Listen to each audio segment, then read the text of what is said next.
Okay, yellow flash na naman tayo mga lod sa RG. Nagkamali sila dito, nakipag-contest pa sa Lito. Huli na yung nalaman nila na si yellow flash to ng Konoha.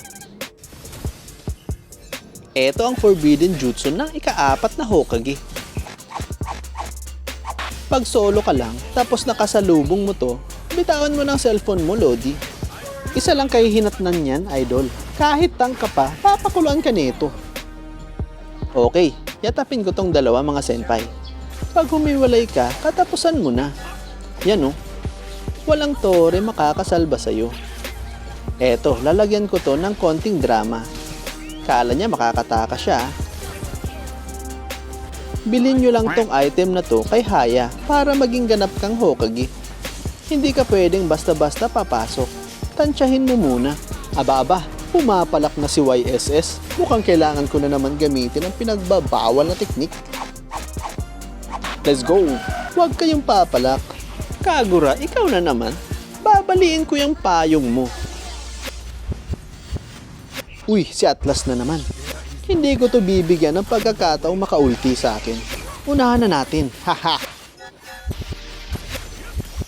Uy, si Popol. Wala kang taka sa akin. Nag-flicker ka pa ha.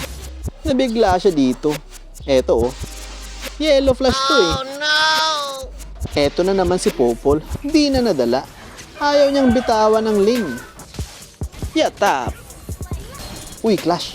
Ingat lang sa Clash. Paper to eh. Isang pasok lang, nangalahati agad ang buhay ko. Ayun, may naiwan. Yatap to sa akin. Ayun oh. Ikaw ang puntirya ko, Kagura. Okay, sausawa na. Sa puntong to, headhunting na ako. Ine-enjoy ko lang. Wala na ako pakialam sa objectives.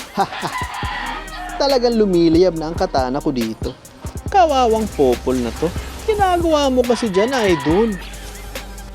Yun, naliligaw si YSS. Sige, 1v1 X-Borg. O, saan ka papunta?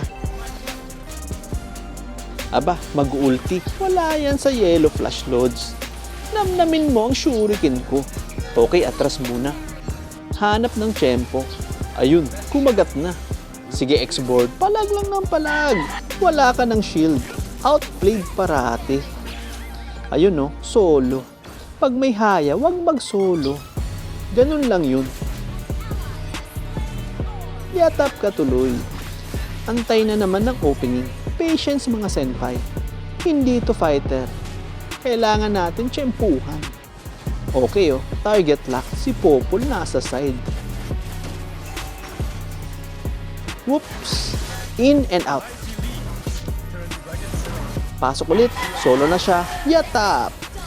Hays, ginalingan ko kasi mga senpai.